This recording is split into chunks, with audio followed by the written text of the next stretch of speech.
Hello students, UT3 का syllabus हमारा है 4th chapter, that is electronic spreadsheet.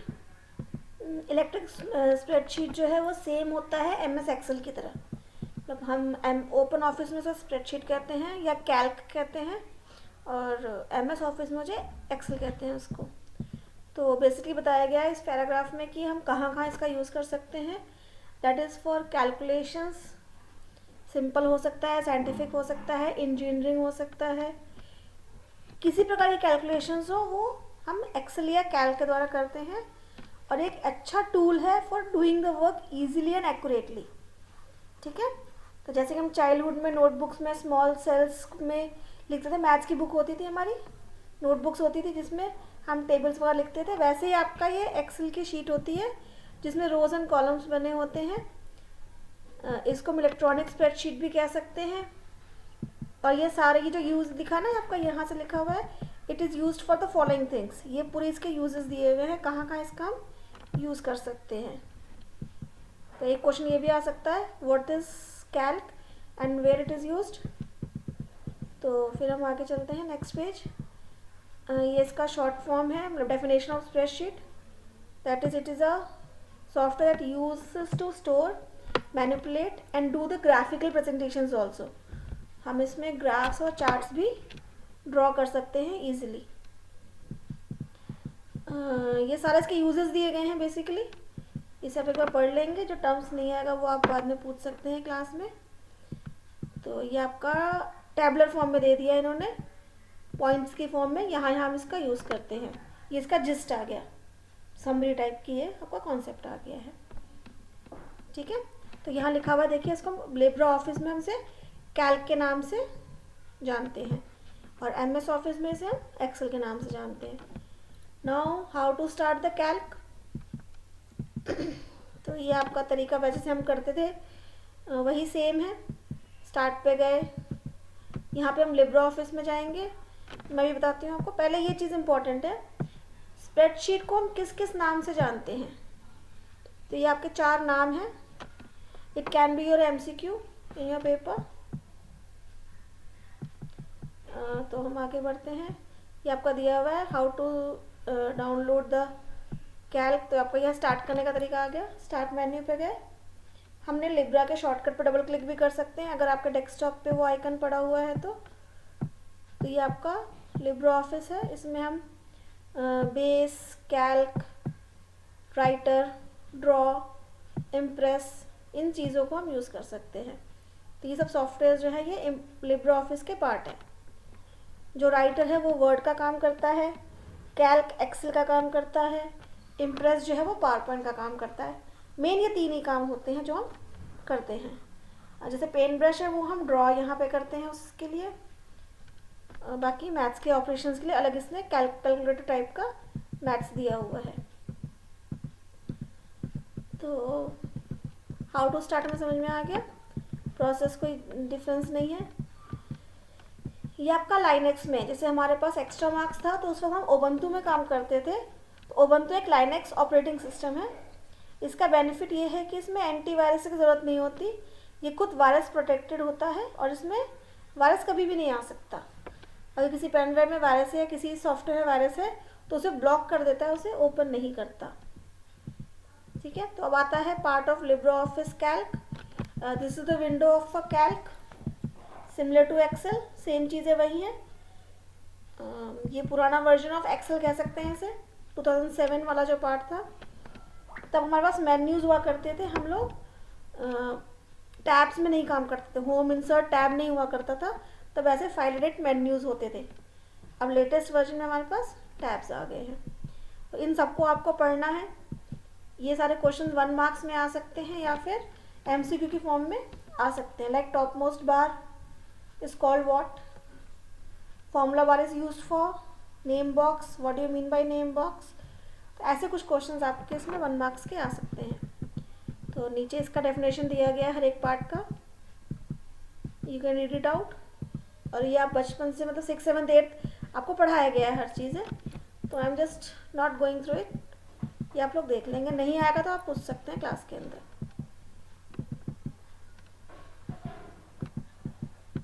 इसको हम ये सारे मेन्यूज दिए गए हैं आपके, file, window, help. Now the tool bars. जो टूल बार्स होते हैं, टूल बार्स आता है शॉर्ट आइकन्स, जो हम डायरेक्टली उसको क्लिक करके हम ऑपरेशंस कर सकते हैं, जैसे कि आपके होम टैब में या इंसर्ट टैब में दिखता है आपको अब, तो पहले वो टूल बार्स के थ्रू आते थे। Now the name box. Name box contain the name of the box, और हर एक नाम में दो चीज़ें होती हैं, एक होता है कॉलम का नेम और दूसरा होता है रो का number. Like A1 means first row and first column, ऐसे B12 means second row, second column and 12th row. पहले कॉलम आता है फिर आपका रो आता है। Now we have the functions. Functions always start with the equal to sign, ये भी क्वेश्चन बन सकता है आपका। Now difference between worksheet and workbook. What is worksheet? A single page of a file is called the worksheet, like we have sheet 1, sheet 2, sheet 3. Similarly we can have 256 sheets or more than that also. और workbook is combination of all the sheets. ये difference आ सकता है workbook और worksheet में, क्या difference है? Now rows and columns. Rows are the vertical, no horizontal lines, ये ध्यान रखेंगे। हॉरिजॉन्टल जो लाइन और रिलेटिव लाइंस जो हैं वो 1 2 3 4 वाली, ये आपकी रोज हैं, एंड ABCD वाले आपके कॉलम्स हैं। इसमें कई बार दिक्कत आती है हमें कि हम क्लासेस में एक एक कॉलम को रोज कहते हैं, फर्स्ट रो, सेकेंड रो, तो ध्यान रखेंगे आपका रो जो है वो लेटा हुआ होता है और जो कॉलम्स है वो स्टैंडिंग लाइंस होती हैं। And how many number of rows and columns are there, तो ये दिया हुआ है आपको 2 to the power 20 are the columns, sorry rows, and 2 to the power 10 are the columns. तो ये भी आ सकता है 2 की पावर कितने कॉलम्स एंड 2 की पावर कितने आपके रोज हैं। This can be a question.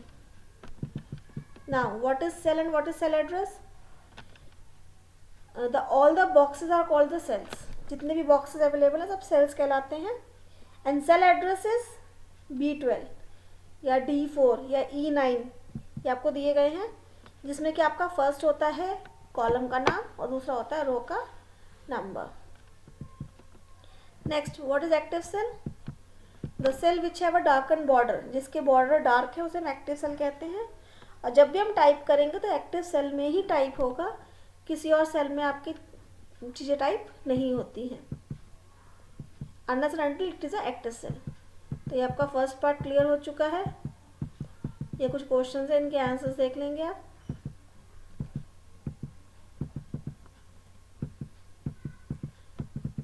देखते हैं नीचे क्या है। These are the options through which we can select the cells. Arrow keys के द्वारा मूव कर सकते हैं, कंट्रोल से हम मूव कर सकते हैं, होम से हम जा सकते हैं। These are shortcut keys. It can also come with the MCQs. Now comes the range of cells. जब मल्टीपल सेल्स को हम इकट्ठे सेलेक्ट कर लेते हैं, that is called range of cell. तो आपको नीचे दिखाया गया है कॉलम रेंज, जिसमें कि आपने C के 2 से लेके और C7 तक सेलेक्ट किया हुआ है, तो ये कॉलम का रेंज हो गया। ऐसे ही सिमिलरली आपका नेक्स्ट वाले में रो रेंज है, जिसमें कि आप रो को सेलेक्ट कर रहे हैं, तो B3 से लेके D3 तक सब सेलेक्टेड है, that is your called your row range. ये भी डिफरेंस आ सकता है। मैं हर एक पेज का इंपॉर्टेंट क्वेश्चन आपको बताती जा रही हूँ साथ साथ, सो मेक द नोट्स। ये आपका हो गया मैट्रिक्स। मैट्रिक्स मीन्स आपका B2 से लेके C7 तक सारे सेलेक्टेड हैं, इसमें ना तो ये कॉलम है ना ये रो है, दोनों का कॉम्बिनेशन हो गया, जैसे हम बोलते हैं matrix. Matrix means which have rows and columns both. तो हम कंट्रोल की से भी सेलेक्ट कर सकते हैं, ये भी क्वेश्चन आ सकता है। Which key is use to control select the multiple rows या मल्टीपल सेल्स? तो control key can be use with the keyboard, और माउस से तो हम कर लेते हैं ड्रैग करके। देखिए ये दिया हुआ है आपको रेंज 1, रेंज 2, रेंज 3 के नाम बताने हैं, कौन सा कॉलम रेंज है, कौन सा रो रेंज है और कौन सा आपका मैट्रिक्स रेंज है। अब रेंज 1, रेंज 2, रेंज 3 में कौन कौन से सेल्स आ रहे हैं। Now comes the entering of data. Data 3 प्रकार के होते हैं। एक है लेबल, जिसमें किसी टेक्स्ट लिखा जाता है, like my name is, it is a label. फिर आती है इसकी वैल्यूज़,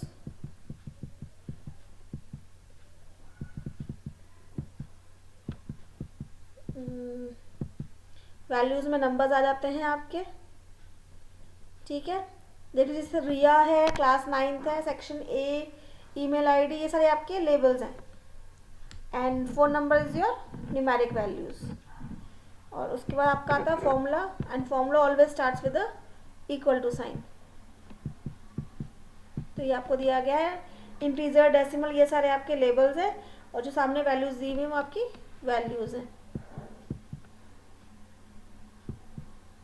अच्छा, ये दिया हुआ है इसमें नोट कि we can not have the zero at the starting. Values में हम कभी भी ज़ीरो को आगे नहीं ला सकते, बट टेक्स्ट में हम ये कर सकते हैं। If the values in the form of text, अगर नंबर टेक्स्ट की फॉर्म में है तो ज़ीरो आ सकता है उसके आगे, पर न्यूमेरिक वैल्यू में ये चीज़ें नहीं आ सकती हैं। Now we have the calculations. ये सारी कैलकुलेशंस होती है। प्लस के लिए ये सिंबल यूज़ किया गया है, माइनस के लिए, मल्टीप्लिकेशन के लिए एंड डिवीजन के लिए। तो ये कुछ सेल्स को प्लस माइनस करने का बताया गया है हमें कि सेल्स को कैसे होता है। ये आपका जो आगे दिया गया है ये पावर वाले क्वेश्चंस हो गए। 2 की पावर 3 लिखने के लिए मतलब कैरेट साइन होता है। तो ये आपका प्रेसिडेंस है, पहले किसको सॉल्व करेगा, फिर किसको करेगा, फिर किसको करेगा, प्रायोरिटी किसकी पहले होती है। ये आपको एग्जांपल्स दिए गए हैं कैसे कैसे। ये न्यूमेरिक प्लस दिया गया है, इसमें बताया गया किस तरीके से वो पहले किसको सॉल्व करेगा। मल्टीप्लिकेशन को ब्रैकेट लगा देंगे तो पहले ब्रैकेट सॉल्व होगा, उसके बाद मल्टीप्लाई होगी चीज़। सबके आंसर जो है वो डिफर हो जाएंगे।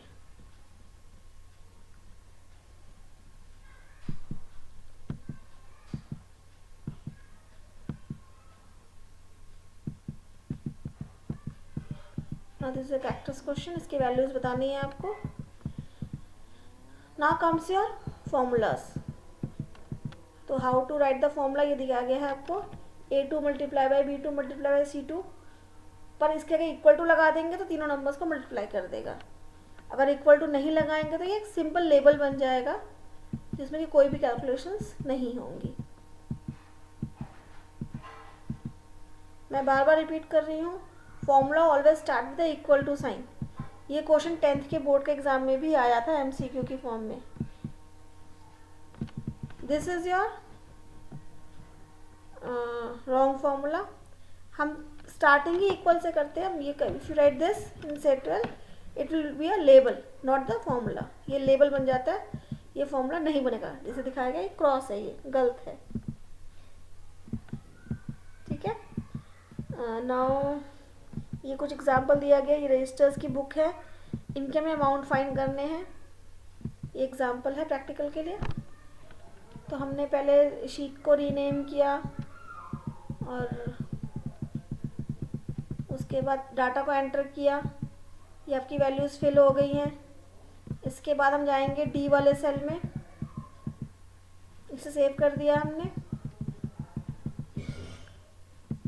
और ये देखिएगा, हाँ ये भी एक क्वेश्चन बनेगा, what is the full form of the extension of the file you saved in Calc. दो ODS है, ठीक है। Default is ODF and ODS, ये चीज़ें हो सकती हैं आपकी। ये एक्सटेंशन ऑफ द फाइल है, जबकि MS ऑफिस में ये XLS होता है। अब हम इसमें इन्होंने और कॉलम इंसर्ट किए हैं, तो हमारी नई कॉलम आ गई है D वाली। इसमें इसने फॉर्मूला लिखा है equal to B2 into C2, क्योंकि 3 रजिस्टर लेने हैं, एक रजिस्टर 40 रुपये का है। टोटल कितना हो जाएगा वो इसने यहाँ पे दिखाया गया है, ठीक है। तो equal to C2 into B2 into C2 होगा। सिमिलरली ये आपके नीचे नीचे आते जाएंगे। फिर इन्होंने टोटल कॉस्ट फाइंड किया है बाय एडिंग द कॉलम। सारे कॉलम्स को इसने ऐड करके टोटल बिल अमाउंट निकाल दिया है।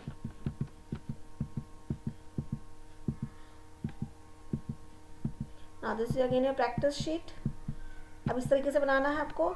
आपको लेंथ ऑफ द क्यूब दिया है, उसका साइड ऑफ एरिया निकालना है, टोटल एरिया निकालना है, वॉल्यूम निकालना है। यह फॉर्मूला L क्यूब होता है 6L स्क्वायर होता है। तो L इज़ योर B1, इस केस में एल की वैल्यू कहाँ ली हुई है हमारी, B1 के अंदर। ये आपके मेंस्ट्रुएशन चैप्टर जो है 13 चैप्टर उसके क्वेश्चंस के अकॉर्डिंग बताया जा रहा है इसमें।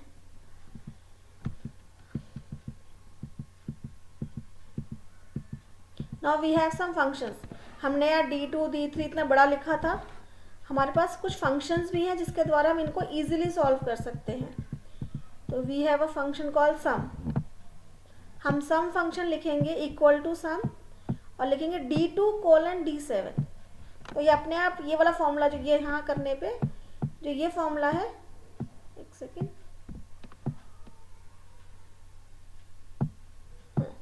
जो ये अब नीचे आ रहा है थोड़ा सा, हाँ, जब हम सम का लिखेंगे फॉर्मूला तो ये वाला फॉर्मूला हमारा इसमें एप्लीकेबल हो जाएगा। हम ये लिखें या फिर वो सम का फॉर्मूला लिखें, दोनों में सेम ही काम करेगा वो, पर इसके आगे इक्वल टू लगाना बहुत ज़रूरी है। The starting cell and the last cell. तो यही सेम क्वेश्चन इसने दिया हुआ है, पर यहाँ पे इसने सम जो है वो फंक्शन के द्वारा फाइंड किया है, न कि इंडिविजुअल सेल्स के द्वारा। ये मेथड 1 है और दूसरा आपका मेथड 2 है। ऐसे आपके पास बहुत सारे फंक्शंस अवेलेबल हैं, पर जो हमारे सिलेबस में वो सिर्फ 5 हैं, सम, एवरेज, मैक्स, मिन और काउंट। ठीक है, मैक्स से हम मैक्सिमम नंबर फाइंड कर सकते हैं, मिन से हम मिनिमम नंबर फाइंड कर सकते हैं, average is for finding the average, तो वो सबको प्लस करके डिवाइड बाय 7 कर देगा। यहाँ पे 2 तो 4 सॉरी 6, अगर एवरेज लिखेंगे तो वो इसके बाद डिवाइड बाय 6 कर देगा तो हमारा एवरेज निकल आएगा।